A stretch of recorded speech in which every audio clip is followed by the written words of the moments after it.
Hello and welcome back to some more 9 by 9 building with me, Paolo.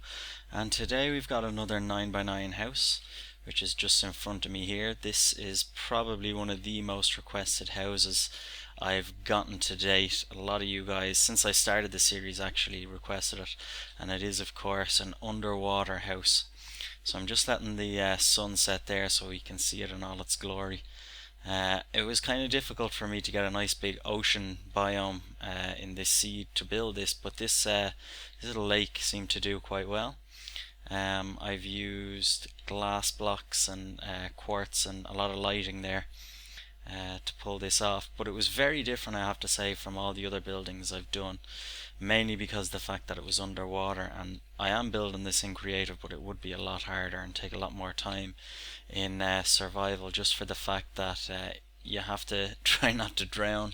You're swimming about, and yeah, you have to get rid of all the water blocks that are in there, but nevertheless, I think we've got a nice little house here.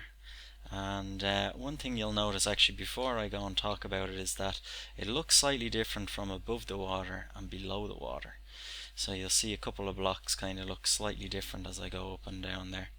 So one of the things I tried to do with this build was make sure that it looked quite nice from outside, from the mainland, for example, then from when you go underneath. And one little tip as well, just for building. If you use night vision potions, it makes it a lot easier to kind of see what you're working with, and it does make it look a lot different. But that's just a little tip there. So I'll get rid of that potion effect and we'll have a look at the building. So I kind of started off with thinking about doing some sort of a dome shape, and then I wanted some sort of kind of framing around it. So I've gone with this shape here. It's obviously it's symmetric. It's all these quartz blocks here and glass. You can see the top level through the glass there, and then there's a bottom level down here. A lot of lighting coming out of it as well, which is pretty nice. And yeah, we've got the entrance from the top here, so the idea is that you would swim down. So I've made use of this kind of water elevator here. Now it is a bit slow getting up and down compared to a ladder, but it's not too slow, it's not too painful, it's fine. And if you really wanted, you could put a ladder chute the whole way down here, which was actually what I did to begin with, and I ended changing it up. So you come down into this kind of lobby area where you've got all your chests and all your storage here. Got a couple of shrubs around the place as well, some bushes just to brighten it up with glowstone underneath there, and I've used the birch wood with the quartz, which I think looks really nice, particularly with the underwater sort of feel. And as well, I like all this glass and being able to see outside here at the surroundings. We'll just turn it to day there, and you can see how cool that looks, and it's actually kind of relaxing and calming. But yeah, I've used a mixture of solid blocks here and stair blocks. So I've had to use the stair blocks there so that the chests would open. And just one quick note about that. If I come out here, you'll notice that the stair block, which is just ahead of me there, gives this strange kind of effect with the water, which the solid blocks don't. So I was a little disappointed that happened there, because it looked kind of better the other way. But the good news is that from outside here, it just looks like a solid block, which is nice. Just a small thing to point out. Let's go back down. So as I said, this is the lobby area, and it is of course within the 9 by 9. And we'll go down now to the next level. So I thought this was quite nice. I've made it 3 high with these windows here, and that's at the seabed level there, as you can see out there. It's kind of like an aquarium, which is pretty cool with all these with all the squid around the place. But again, like it's kind of cool. It's got this real relaxing feeling to it, almost mesmerizing or something. But anyway, here we go. We've got a bed over there. We've got our jukebox and end chest there, ender chest. I put in the other spaces then, just some seating, just to kind of pretty it up, and we've got more storage here. some more plants and stuff around the place. So this is kind of the main lounge. I think it works well from the lobby down here to the main kind of bedroom and living space.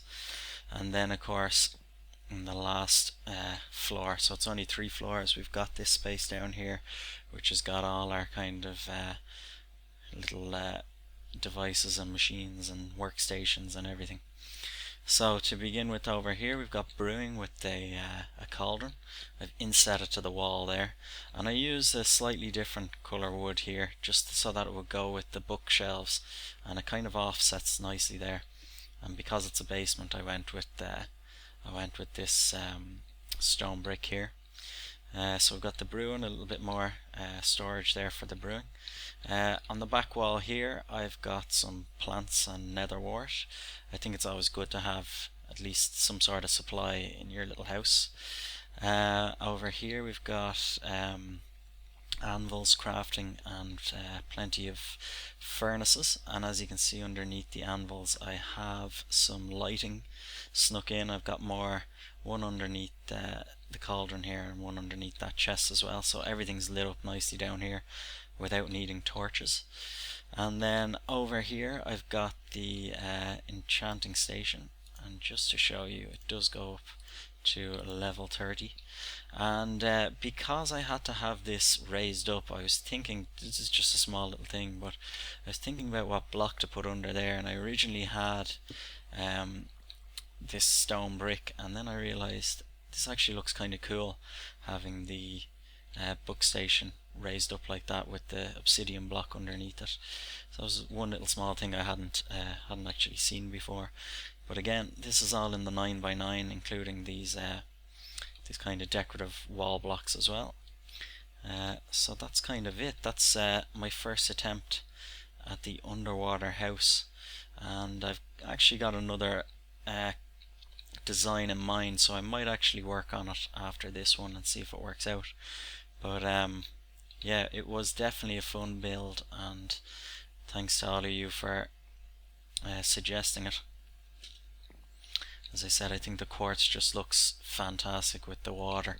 I kind of trying not to use quartz too much, but it's such a nice block, and I thought it really worked well with the water in this case.